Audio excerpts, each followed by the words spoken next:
선재규 선임 기자 나와 계십니다. 안녕하세요. 네, 안녕하세요.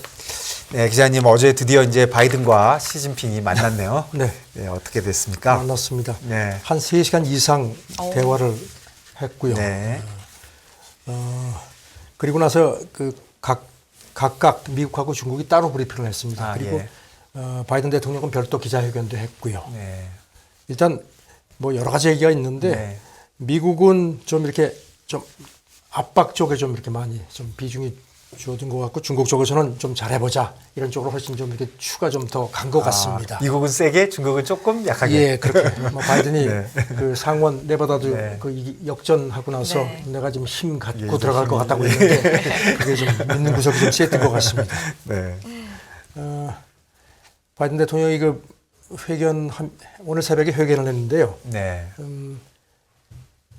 인도 태평양 동맹에 대한 그 미국의 굳건한 방어 약속 같은 걸 얘기를 했고요. 그리고 네. 그 7차 핵실험 가능성을 포함한 도발 고조에 대해서 중국이 북한을 제어할 수 있다고 자기가 확신하기 어렵다 이렇게 봤습니다.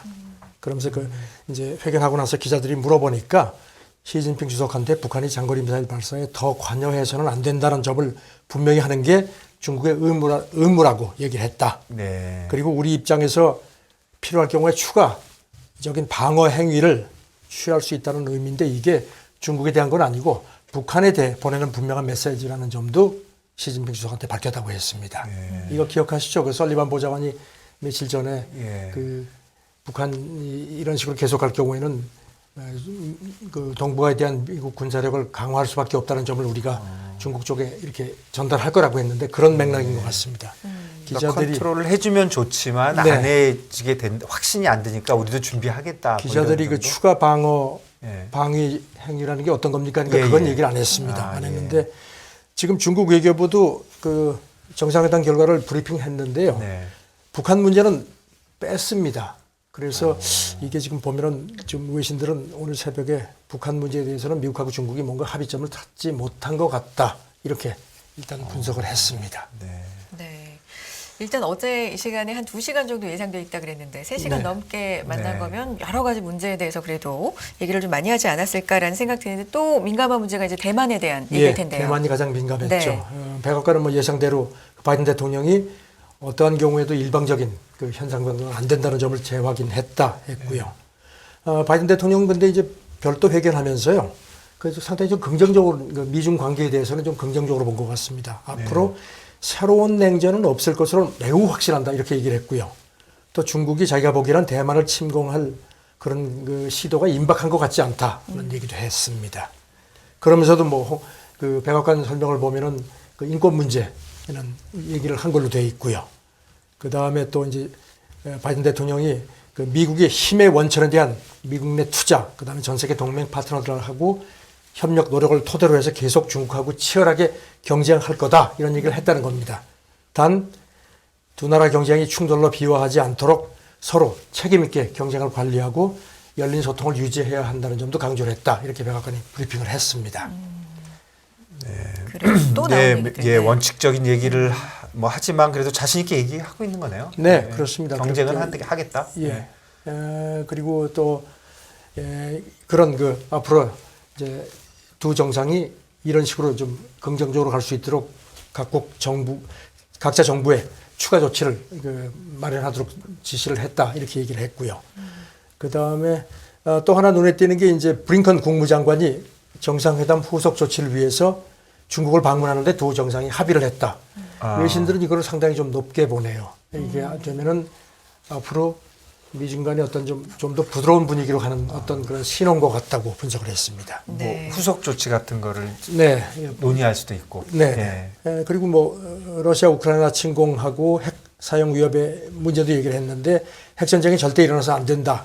누구도 이길 수 없다는데 두 정상이 동의했다. 뭐 그런 얘기를 했습니다. 네. 그리고 역시 대만에 관련돼서는 뭐 중국에서 강하게 그 얘기한 것 같죠. 네, 중국 외교부에서 정상회담 결과 브리핑하는데 네. 뭐 대만 문제가 뭐 거듭 강조가 됐습니다.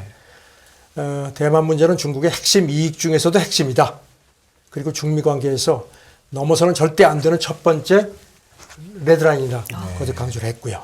그래서 뭐 대만을 중국에서 분리하려는 시도는 뭐 절대로 용납하지 않는다는 얘기. 뭐 그동안에도 그런 얘기를 계속 했었죠. 그러면서도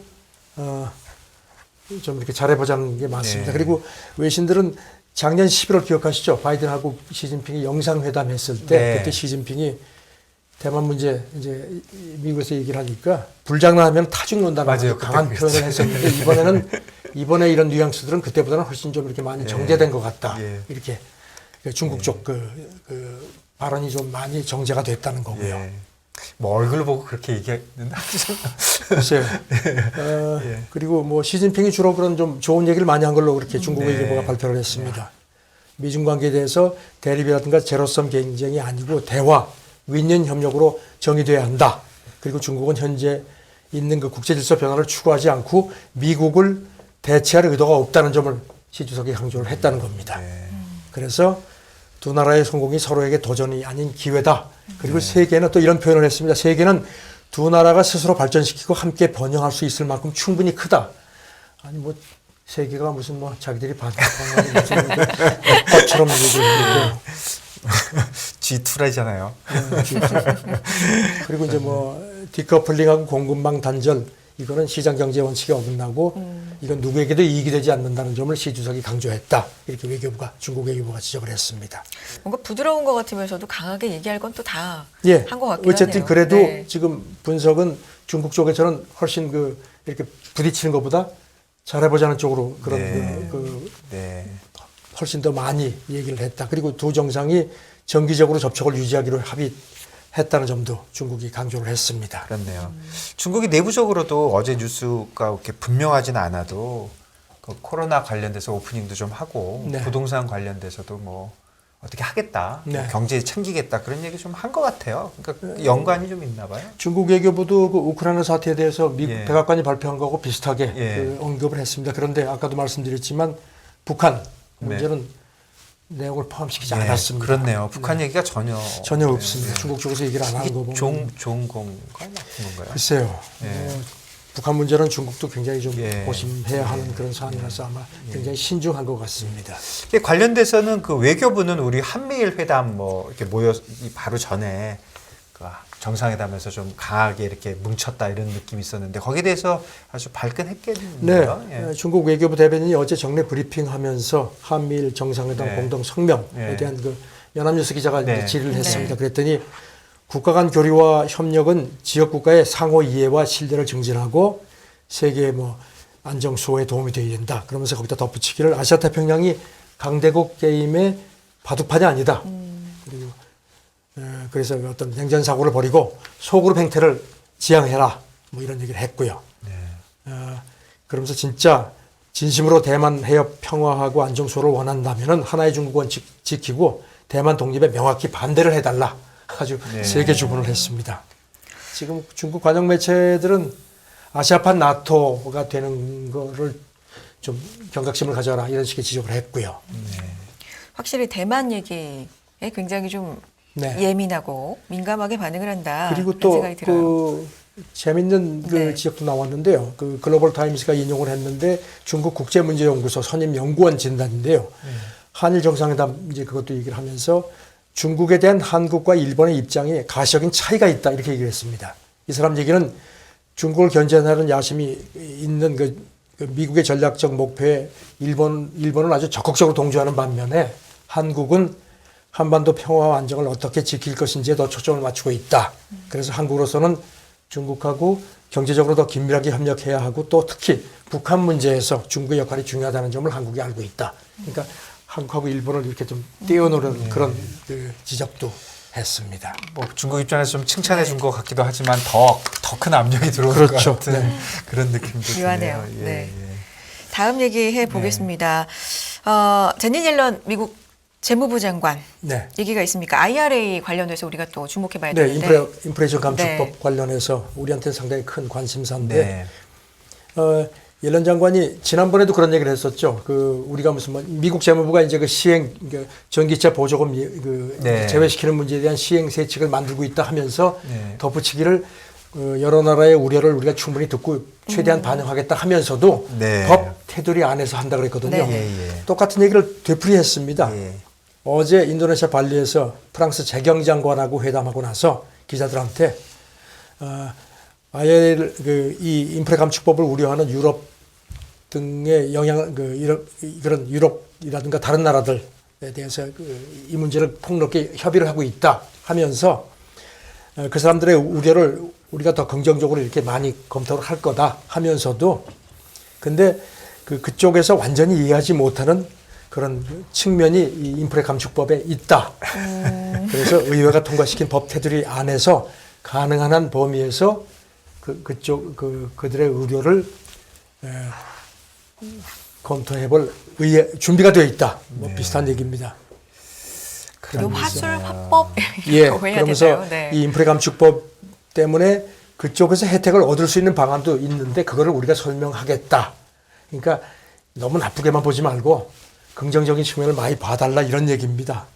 어쨌든 결국은 지난번하고 비슷한 겁니다. 그러니까 법을 바꾸기는 않겠다. 예, 그걸 또 그거는 오히려 예. 확실하게 하고 있는 거네요. 거의 그 얘기입니다. 지금 이런 거 관련해서 그 프랑스 재경 장관이 여기는 좀 세게 나오네요. 유럽 연합 회원국들한테 더 강력하고 조직적으로 대응해야 하자고 자기는 촉구를 했다. 하는데 지금 보니까 미국하고 유럽 연합은 이 IRA의 그 전기차 보조금 차별 문제 논의하는 태스크포스가 지금 운영이 되고 있는데 그래서 네. 우리도 이런 게 있는지는 제가 그렇네요. 체크를 못했습니다. 그런 가운데 우리도 또 입장을 좀 밝히는 게 있어야 되잖아요. 네네. 지금 우리 대통령실에서는 바이든 대통령이 이번 한미 정상회담에서 네. 한국 기업이 자동차하고 배터리 부분에서 미국 경제에 기여한 바가 크기 때문에 이런 점을 고려해서 인프레 감축법 이행이 논의돼야 한다는 입장을 이제 바이든 대통령이 밝혔다는 게 이제 우리 대통령실 지적인데요. 네. 그래서 옐런 장관 얘기하고는 조금 맥이 좀 다른 거 그렇네요. 아닌가 싶습니다. 네, 조금 오늘 뉴스가 많아서 다른 얘기 좀 해봤으면 좋겠습니다. 일본하고 우리 조기 징용 뭐 그런 얘기 또 하고 있습니까? 네, 이번 한일 정상회담에서 이런 강제징용 배상 문제 빨리 해결하기로 합의를 일단 했는데요. 네. 일본 언론들은 그렇게 했지만 두 정상 간에 그렇게 했지만 실제적으로 실행하기는 여러 가지 그거는 어려움이 많다. 좀 불투명하다 이렇게 얘기를 했습니다. 아사히도 그렇고 뭐 요미우리 뭐 산케이 전부 그런 식으로 분석을 했는데요. 특히 이제 일본 기업의 한국 내 자산 동결하는 네. 문제 이걸 가지고 이제 배상하는 문제에 대해서 방법론상에 아직까지 거리가 멀다는 지적도 했고요. 그다음에 이제 일본 내에서도 반발이 있다. 기시다 총리가 이번에 이렇게 한일 정상회담에 응한 거에 대해서 자민당 보수파도 좀 불만이 있을 거다. 그리고 지금 기시다 내각도 아시다시피 지금 지지율이 많이 높지가 않기 때문에 그것도 좀 한계가 있고 한국 같은 경우는 이제 이태원 참사 때문에 지금 윤석열 정부의 좀 처신이 쉽지가 않을 거다 이런 얘기도 했습니다. 예, 이 문제가 진짜 쉽지가 않네요. 그러게요. 네. 아사히랑 산케이가 구체적으로 또 어떻게 얘기했는지도 봐주시면 좋을 것 같은데요. 산케이는 아시다시피 이제 우파 쪽이죠. 우파 성향이 예. 강한 이제 매체인데 이번 한일 정상회담에서 징용 문제 해결에 대한 구체적인 내용이 없었다.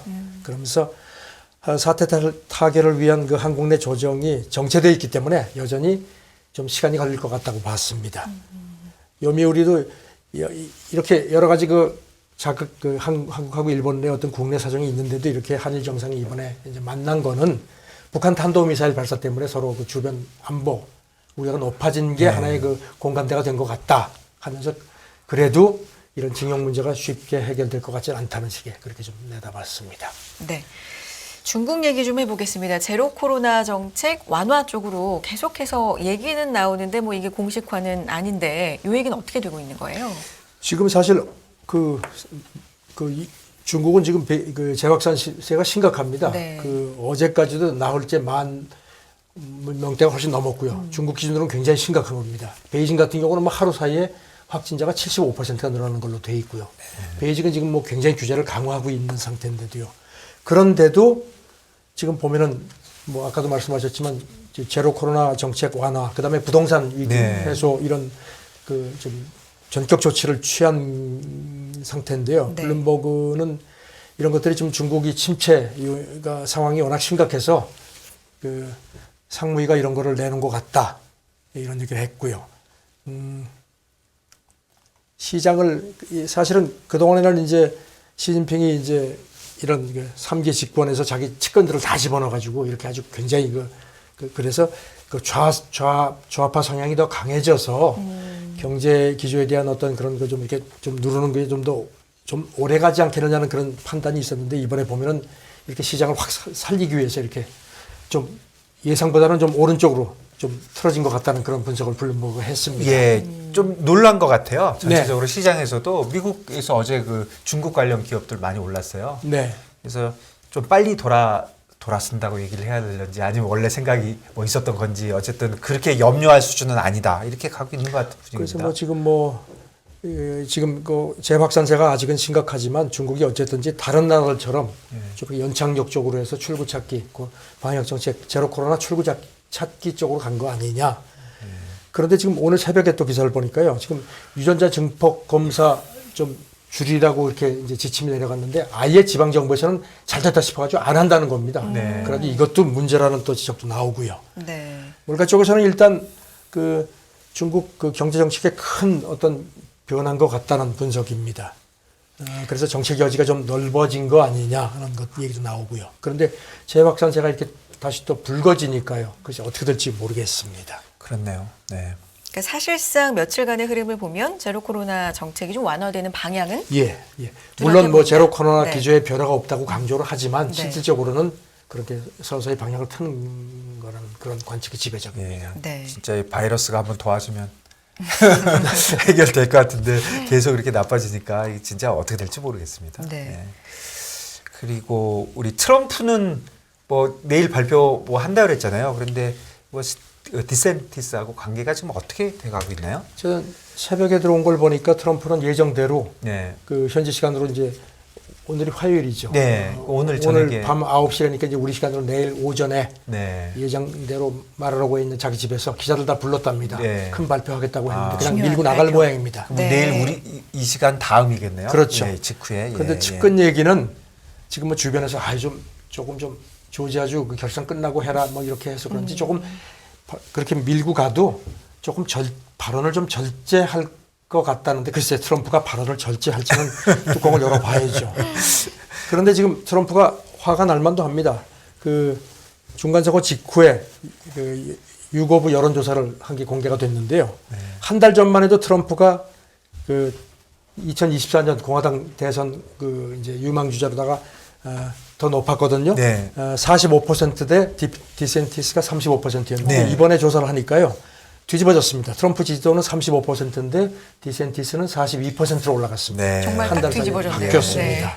이거 발표 좀 까다롭겠는데요. 이 상태에서. 예. 그리고 지금 보니까 공화당 쪽에서도 이거 좀 이번 선거 결과에 대해서 사실 공화당은 이번 선거가 예상보다 훨씬 안 좋지 않습니까? 그렇죠. 그러니까 좀 뭔가 변화가 필요하다. 예. 그래가지고 한국 사위라는 호건이 있죠. 네. 저 메릴랜드 주지사 이 사람은 네. 이제 3선 때문에 이번엔 안 나왔죠. 네. 이 사람은 아주 이제 뭐 트럼프가 그만둘 때가 됐다. 삼진 아웃이다. 뭐 이런 얘기까지 했습니다.